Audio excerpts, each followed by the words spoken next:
누가복음 4장 18절 19절 말씀을 제가 읽어 드리겠습니다. 주의 성령이 내게 임하셨으니 이는 가난한 자에게 복음을 전하게 하시려고 내게 기름을 부으시고 나를 보내사 포로된 자에게 자유를 눈먼 자에게 다시 보게 함을 전파하며 눌린 자를 자유롭게 하고 주의 은혜의 해를 전파하게 하려 하심이라 하였더라. 아멘. 그저께였죠? 광복절 지났습니다.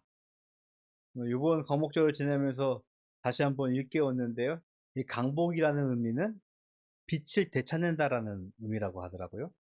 한자를 잘 몰라서 그냥 강복절 했는데 정확한 그 문자적인 의미는 빛을 되찾는다는 의미로 빼앗겼던 주권을 회복하고 독립을 기념한 날로 그리고 광복절을 보내고 있었습니다. 부패하고 무능했던 왕조 시절에 어찌 보면 정말 무기력하게 나라의 주권을 빼앗겼죠. 그리고 제법 오랜 시간 동안 음, 착취를 당하고 탄압을 당하면서 얽매였던 우리의 주권이 자이건 타이건 주권을 회복하고 독립한 지 80년이 되는 날이 그저께였습니다. 지난번에 한번 말씀을 드렸던데 지나간 역사는요 과거에만 머물지 않습니다. 현재를 고찰하게 되어지고 또 내일을 미래를 우리가 설계하면서 중요한 디딤돌로 사용해야 할 것입니다. 우리의 참 암흑과 같은 역사였지만 우리가 그것을 기억하면서 우리에게 주어진 시간들이 얼마나 의미 있고 값진 것인지 다시 한번 되새기게 되어집니다. 오랜 시간이 지났습니다. 그럼에도 불구하고 그런 암흑의 역사를 만들었던 일본과의 굴곡진 역사. 물론 거기에만 머물면은 안 됐겠지만 분명히 과거의 반성과 속죄를 통해서 보다 나은 현재 그와 미래가 되기를 우리는 기대합니다. 지금의 대통령이 그렇게 표현했더라고요. 늘상 이렇게 다투죠. 동해냐 일본해냐라고 하면서. 근데 그렇게 표현하는데 같이 앞마당을 공유하는 나라인데 불갑을 그들과 같이 동행해야 하는데 가능하다면 좀 좋은 관계를 또 나은 관계를 통해서 좀 우리 다음 세대에게 좋은 모습을 보여줬으면 하는 바람이 저 또한 있습니다. 이 나라를 빼앗긴 우리나라는요, 그 누구보다도 자유의 의미, 그 가치를 잘 알 것 같습니다. 적절한 비유인지는 모르겠지만 이렇게 비유를 해보고 싶어요. 군대에 젊은 시절에 갔다 왔습니다. 지금은 이제 18개월을 군 생활을 한다는데 저는 이제 30개월을 명을 받고 들어갔는데 군이 좀 짧아지는 동안 28개월을 군 생활을 했어요. 군복무를 하면서 가장 그리웠던 것이 무엇이냐면 가장 나를 힘들게 했던 것이 무엇이었냐면 저녁 시간에 일과가 끝난 이후 자유를 갖는 것이었어요. 박 지사님은 저랑 비슷한 시기에 아니 제가 제대하고 나서 제대할 즈음에 이제 군 생활을 한 것 같은데 방이셨어요. 아죠? 출퇴근하는 거야. 얼마나 부러운지. 제가 이제 저녁 신고하러 딱 갔는데 저녁 신고하러 갔는데 밖에서 이렇게 병장인데 그때 상병 제일 고참인데도 불구하고 밖에서 뭘 청소하고 있었어요. 그래서 내가 여기서 뭐해 했더니 저 안에는 너무 답답해가지고 고참이지만 밖에 굳은 일 하고 있다고 막 하면서 대화를 나눴던 기억이 있는데 지금의 군인들도 편해졌다고 합니다. 매우 좋아졌다고 합니다만 그럼에도 불구하고 그들이 제일 답답해하고 힘들어하는 것이 자유예요. 뭐 낮의 시간 동안 뭐 훈련을 하고 고된 시간을 보내는 거 충분히 이겨낼 수 있는데, 근데 일과 끝나고 났을 때는 좀 자유를 갖고 쉬면 좋겠는데 그렇지 못하고 고참의 눈치를 보고 이런저런 생활하는 것이 정확할지 모르겠지만 자유의 의미와 가치가 무엇인지를 간접적으로 배웠던 시간이었습니다. 우리는 이 광복절을 맞이하면서 광복이라는 말을 생각해 보면서 자유의 회복, 그리고 독립의 가치를 다시 한번 생각해 봤으면 바람이 있습니다. 오늘 본문의 말씀은요, 예수님께서 회당에 들어가셔서 성경에서 이사야의 글을 선택하셔서 선포하는 말씀으로 구성되어 있습니다. 이사야는 예수님이 오시기 전 대략 한 700년 전쯤에 활동하던 선지자였습니다. 그의 두꺼운 책을 통하여서 예수님의 오심, 예수님의 삶을 매우 구체적이고 정확하게 기록을 하고 있는 하나님의 약속이 기록되어 있습니다. 이 하나님의 약속은 예수님이 완전하게 이 땅에 오셔서 성취하시고 그것을 자신의 삶으로 드러내 주셨습니다. 오랜 시간 전부터 약속되었던, 오랜 시간 전부터 예언되었던 예수님의 삶, 그의 목적이 오늘 다시 한번 말씀을 통해서 우리들에게 기록되어 있습니다. 예수님이 이렇게 말씀을 시작하십니다. 주의 손님이 내게 임하셨으니 이는 가난한 자에게 복음을 전하시게 하신다라고 기록하고 있습니다. 주의 성령이 내게 임하셨다라는 의미는 주의 기름을 부었다, 메시아라는 의미입니다. 그리스도라는 의미입니다. 하나님으로부터 기름 부음 받은 자, 주의 성령이 임하셔서 그가 비로소 하나님의 복음을, 가난한 자에게 복음을 전파하시고 있습니다. 이 가난이라는 단어는요, 모든 세대를 통해서 동서고금을 막론하고 가장 잔인한 삶의 고통 중에 하나라는 생각을 해보게 되어집니다. 어떤 정권이 들어서든요, 좌든 우든 요즘에 그들이 하는 말은 무엇이냐면 나라를 경제적으로 부강하게 만들어서 모든 국민들이 잘 먹고 잘 살게 하는 것을 지향하고 있습니다. 아주 심각하게는요, 남의 어떤 사정은 개의치 않고 자국의 이익을 위해서 원칙, 배려 따위는 저버리고 자신의 멋대로 하는 세계 최대 강국의 횡포를 우리는 경험하고 있습니다.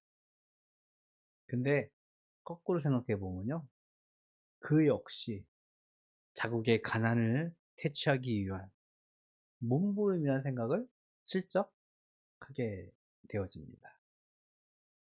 가난이라는 주제는요, 오래전부터 지금, 앞으로 미래에도 우리에게 무척이나 많이 회자될 삶의 주제라고 생각합니다. 그런데 오늘 성경에서 예수님께서 가난한 자에게 복음을 전파한다고 말씀하셨는데, 성경에서 말씀하는 가난은요, 물질의 유무와는 좀 거리를 두고 있습니다. 예수님의 복음은 물질의 많고 적음에 한정되는 가난과는 조금 무관합니다. 오늘 본문은 18절 말씀 안에서 가난한 자를 이렇게 구체화하고 있습니다. 포로된 자, 눈먼 자, 그리고 눌린 자라고 가난한 자를 좀 구체화시키고 있습니다. 이들은 모두 자신의 자유를 상실한 억압된 상태를 의미하고 있습니다. 포로된 자, 생각해 보십시오. 전투에서 패배해서 붙잡힌 자를 포로라고 하죠. 눈먼 자, 빛을 상실했어요. 시력을 상실해서 더 이상 앞을 볼 수 없는 암흑 속에 있는 사람을 의미합니다. 그리고 왜곡된 권력의 탄압과 착취 아래 눌린 자들. 이들의 공통점은요, 더 이상 소망이 없는 사망의 길을, 죽음의 길을 걷는 자유가 없는 길을 사는 자라고 할 수 있을 것입니다. 창세기 1장에 보면 하나님께서 천지를 창조하십니다. 천지를 창조하시면서 그렇게 말씀하셨어요. 좋았더라. 하나님이 만들었던 세상은요, 좋았던 세상이었습니다. 그런데 이 하나님의 통치와 하나님의 질서 가운데서 모든 피조물들이 평화를 이루고 조화를 이루었던 그런 좋았던 세상이 죄의 유혹에 빠진 인간의 배반과 타락으로 이 모든 것을 잃어버렸습니다.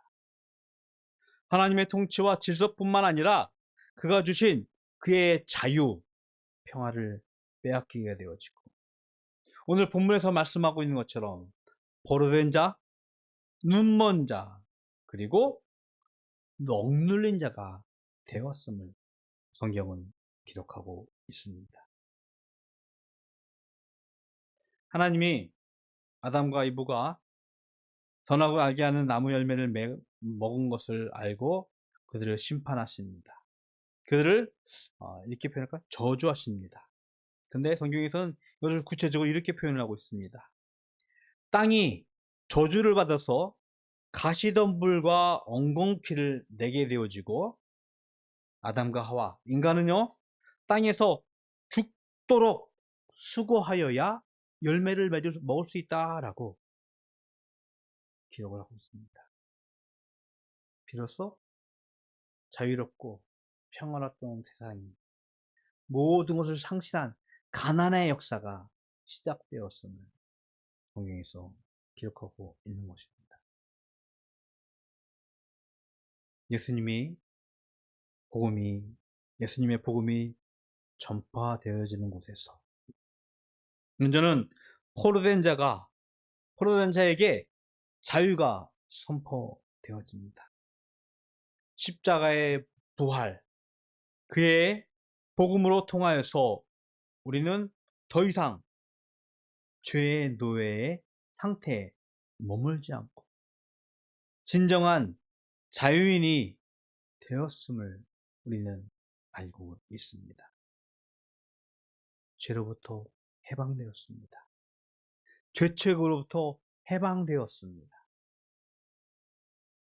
그런데 우리의 원수는요, 우리에게 끊임없이 이렇게 도전을 합니다. 분명히 우리가 자유인이고 해방인이고 더 이상 죄의 노예의 상태가 아님에도 불구하고 실수할 때가 있죠.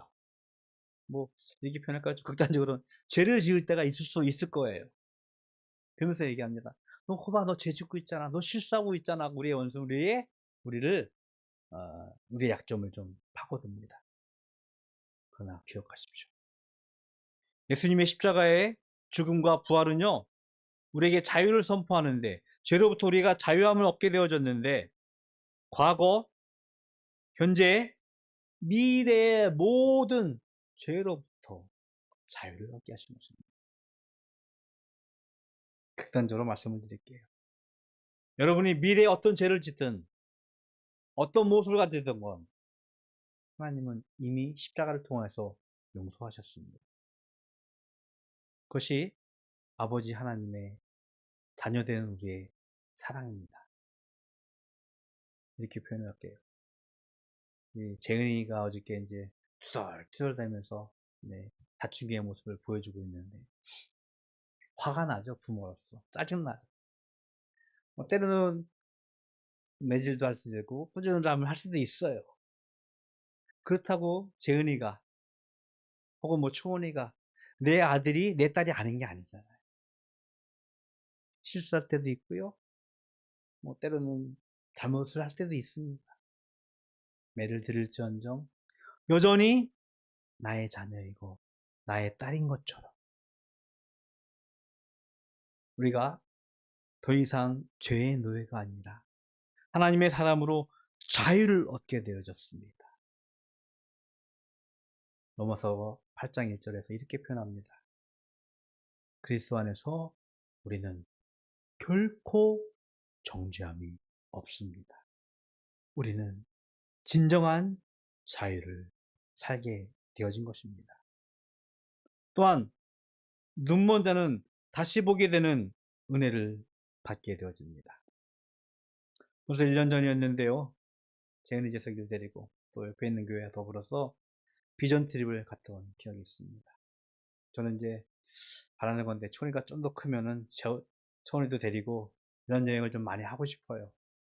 하시는 이유가 우리 어린 자녀들에게 많은 것을 좀 보여주고 싶어요. 그 본다는 의미는 단지 그냥 관광 차원이 아니라 비로소 세상을 봄을 통하여서 내가 하나님의 통치 앞에서 이 땅 위에서의 소명을 다시 한번 깨닫고 더 큰 세상을 바라보면서 사명감을 갖기 위한 여행입니다. 세상을 본다는 것은요, 삶의 의미와 가치를 확장할 수 있는 매우 중요한 단계라고 생각합니다. 눈먼 자, 앞을 볼 수 없는 것뿐만 아니라 그는 암흑 속에서 죽음을 향해 달려갈 수밖에 없는데 예수님의 복음이 선포되는 그곳에서 다시 한번 빛이 예수 그리스도의 광명이 그의 삶을 살리고 그로 하여금 볼 수 있는 능력을 회복시키게 하신다는 것입니다. 예수님의 복음은요, 우리에게 주어진 하나님의 통치와 질서, 그리고 그의 은혜를 비로소 볼 수 있게 하여서 진정한 자유인의 삶을 살도록 하신다는 말씀입니다. 마침내 예수님은 하나님의 자유, 하나님의 평화가 실현되는 주의 은혜를 전파하십니다. 주의 은혜의 해를 전파하게 하려 하심이라고 19절에 말씀을 하면서 이사야가 예수님이 이 땅에 오셔서 하실 일을 우리들에게 말씀을 하고 있습니다.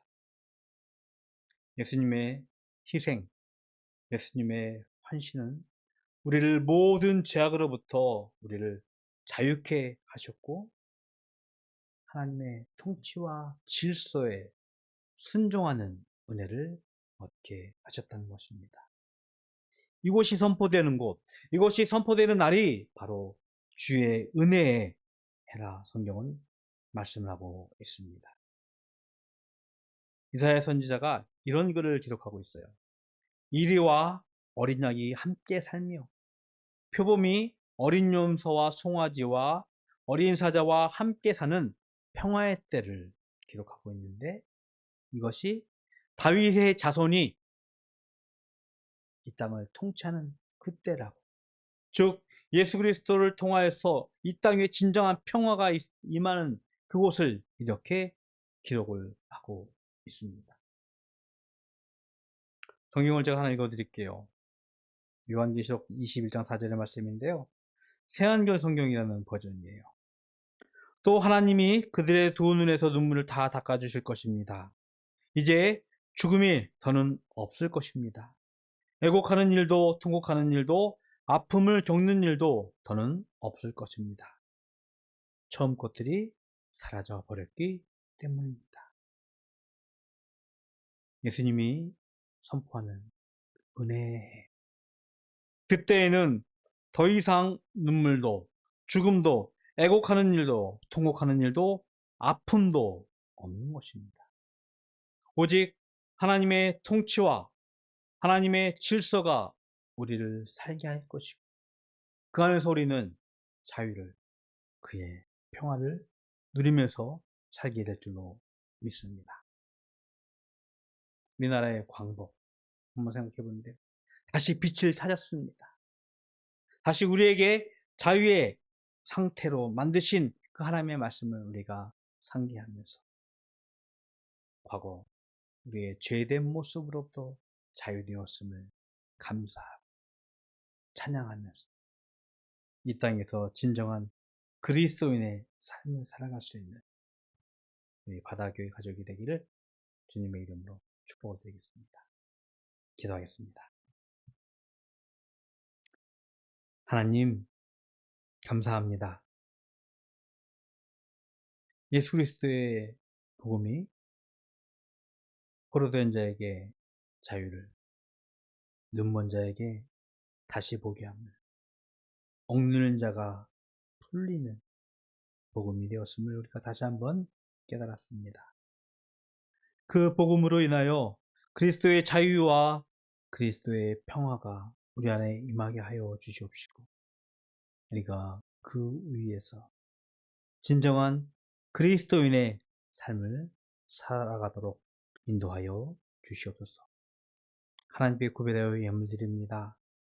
주일 예물로 또 소득의 10분의 1로 감사의 제목과 기도의 제목으로 드려진 예물 하나님 기뻐 받으시고, 예물 드린 손길들 주님께서 기억하셔서 그들의 삶이 하늘의 신령한 것으로 가득 채워져 이 땅에서 물질로 곤감당하지 않고 넉넉함으로 이웃과 나눌 수 있는 큰 은혜 더하여 주시옵소서.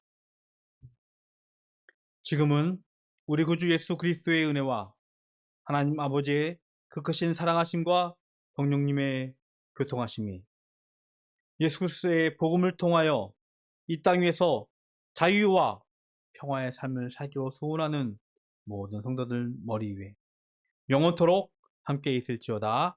아멘.